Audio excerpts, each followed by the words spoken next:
Au cœur de la nature, fermement enraciné dans la terre, existe un monde de géants silencieux, les arbres. Pendant des siècles, nous avons admiré leur beauté stoïque, leur hauteur vertigineuse et les motifs complexes de leurs feuilles. Pourtant, sous cette façade tranquille se cache un monde de processus complexes et de secrets fascinants. Un monde de vie, de mort et de reproduction remarquable. Bienvenue au premier épisode de notre série « Légende des arbres », où nous plongeons dans le royaume captivant des arbres, explorant leur vie cachée et dévoilant les mystères de leur existence. Aujourd'hui, nous entamons un voyage pour découvrir l'un des aspects les plus fondamentaux de la vie d'un arbre, sa reproduction. Bien que nous ne soyons pas témoins de l'agitation du règne animal, les arbres ont développé leur propre stratégie fascinante pour assurer la pérennité de leur lignée. De la danse complexe du pollen à la propagation silencieuse des clones, le monde de la reproduction des arbres témoigne de l'ingéniosité et de la résilience de la nature. Rejoignez-nous pour percer les secrets de la sexualité des arbres, en explorant les diverses manières dont ces êtres magnifiques assurent la survie de leur espèce. Quand on pense à la reproduction, on imagine souvent des animaux se livrant à des parades nuptiales, ou les couleurs vibrantes des fleurs attirant les pollinisateurs. Les arbres, eux, semblent se reproduire d'une manière plus subtile, presque invisible. Pourtant, sous leur extérieur modeste, se cache un monde de processus complexes, mus par les mêmes forces fondamentales de la vie qui régissent tous les organismes vivants. Comme les animaux, les arbres se reproduisent de manière sexuée et asexuée, chaque méthode offrant ses propres avantages et défis. La reproduction sexuée, impliquant la fusion des gamètes mâles et femelles, assure la diversité génétique, rendant les populations d'arbres plus résistantes aux changements environnementaux. La reproduction asexuée, quant à elle, permet une colonisation rapide d'une zone et peut être particulièrement avantageuse dans des environnements stables. Dans les sections suivantes, nous plongerons plus profondément dans le monde fascinant de la reproduction des arbres en explorant les mécanismes de ces processus et les rôles cruciaux qu'ils jouent dans la vie de ces géants silencieux. Le monde des arbres englobe une diversité étonnante de stratégies de reproduction. Une distinction fondamentale réside dans la distribution des structures reproductrices mâles et femelles. Certains arbres, appelés espèces monoïques, portent à la fois des fleurs mâles et femelles sur le même individu. Ces arbres, comme le chêne et le bouleau, sont essentiellement autofertiles, capables de produire des descendants à partir de leur propre pollen. D'autres espèces, dites dioïques, présentent une division plus familière, avec des individus mâles et femelles distincts. Chez ces espèces, comme le saule et le frêne, une reproduction réussie nécessite le transfert de pollen d'un arbre mâle à un arbre femelle. Cette séparation des sexes chez les arbres dioïques introduit une part de hasard et de complexité dans le processus de reproduction. Le pollen, ces minuscules grains transportant les gamètes mâles, doit trouver son chemin depuis les anthères des fleurs mâles jusqu'aux stigmates réceptifs des fleurs femelles. Ce voyage dépend d'une variété de facteurs, des vents aux pollinisateurs involontaires.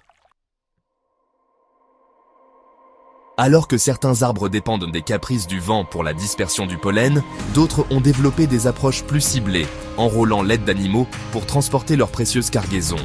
Ces arbres ont développé des relations complexes avec leurs pollinisateurs, offrant de douces récompenses en échange de leurs services. L'un des moyens les plus courants pour les arbres d'attirer les pollinisateurs est la production de nectar, une solution sucrée qui constitue un régal irrésistible pour les insectes, les oiseaux et même certains mammifères. Le nectar est produit dans des glandes spécialisées appelées nectaires, souvent situées à la base des fleurs. Lorsque les pollinisateurs visitent les fleurs à la recherche de cette douce récompense, ils recueillent par inadvertance des grains de pollen sur leur corps, les transportant vers d'autres fleurs et facilitant la fécondation. Les couleurs et les parfums des fleurs jouent également un rôle crucial pour attirer les pollinisateurs. Les pétales aux couleurs vives agissent comme des balises visuelles, signalant la présence de nectar aux insectes et aux oiseaux qui passent. Les parfums, allant du doux et floral au musqué et piquant, servent d'indices olfactifs, guidant les pollinisateurs vers leur cible.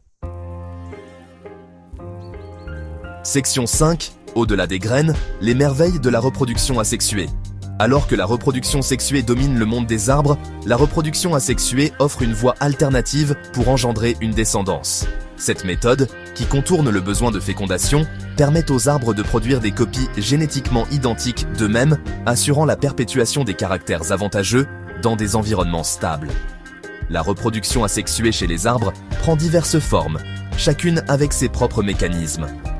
Le marcottage, par exemple, se produit lorsqu'une branche ou une tige entre en contact avec le sol, développant des racines et formant finalement une nouvelle plante indépendante.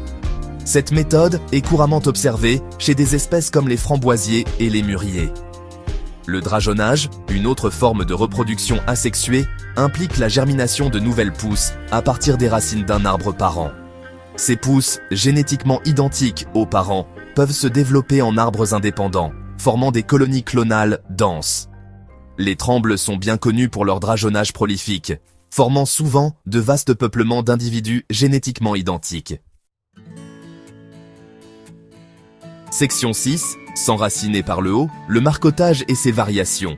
Le marcottage, une forme fascinante de reproduction asexuée, démontre la remarquable capacité des arbres à générer une nouvelle vie à partir de sources apparemment improbables. Ce processus se produit lorsqu'une branche ou une tige, souvent blessée ou alourdie, entre en contact avec le sol.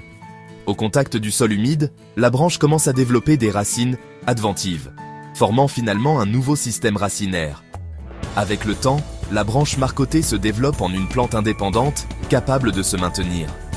Cette nouvelle plante, génétiquement identique à son parent, représente un clone réussi, perpétuant la lignée de son prédécesseur. Le marcottage peut se produire naturellement, aidé par le vent ou le poids de la neige, ou il peut être induit artificiellement par les jardiniers et les horticulteurs. Il existe différentes variantes de marcottage, chacune avec ses propres caractéristiques. Le marcottage par couchage de la pointe, par exemple, se produit lorsque l'extrémité d'une branche se courbe et touche le sol, s'enracinant au point de contact. Le marcottage aérien, en revanche, consiste à faire une incision ou une blessure sur une tige et à l'entourer de mousse de sphaigne humide pour encourager le développement des racines. Section 7. De la souche à la forêt, la résilience du drageonnage. Le drageonnage, une autre forme remarquable de reproduction asexuée, met en valeur l'incroyable résilience des arbres. Ce processus se produit lorsque des bourgeons dormants, situés sur les racines d'un arbre, sont stimulés pour croître, souvent en réponse au stress ou à une blessure. Lorsqu'un arbre est abattu ou endommagé, ces bourgeons peuvent reprendre vie, envoyant de nouvelles pousses du réseau souterrain de racines. Ces nouvelles pousses, appelées drageons, sont génétiquement identiques à l'arbre parent et peuvent rapidement se développer en un fourré de nouvelles croissances. Le drageonnage permet aux arbres de se régénérer rapidement après des perturbations, telles qu'un incendie ou une exploitation forestière, et peut conduire à la formation de colonies clonales denses. Les trembles, réputés pour leur capacité à se reproduire par drageonnage, forment souvent de vastes peuplements d'individus génétiquement identiques. Ces colonies clonales, reliées par un système racinaire commun, peuvent couvrir des superficies impressionnantes, créant une mer de feuilles scintillantes qui dansent à l'unisson avec le vent. Section 8. Pan d'eau, une forêt d'un seul arbre. Au cœur de la forêt nationale de Fish Lake, dans l'Utah, se trouve un témoignage de la puissance de la croissance clonale. Pan d'eau, un peuplement de trembles qu'on considère comme un seul organisme vivant. S'étendant sur plus de 43 hectares, Pan d'eau est composé de plus de 47 000 arbres génétiquement identiques, tous reliés par un vaste réseau souterrain de racines. Âgé d'au moins 80 000 ans, Pan d'eau a été témoin de millénaires de changements environnementaux, survivant aux sécheresses, aux incendies et à l'arrivée des humains.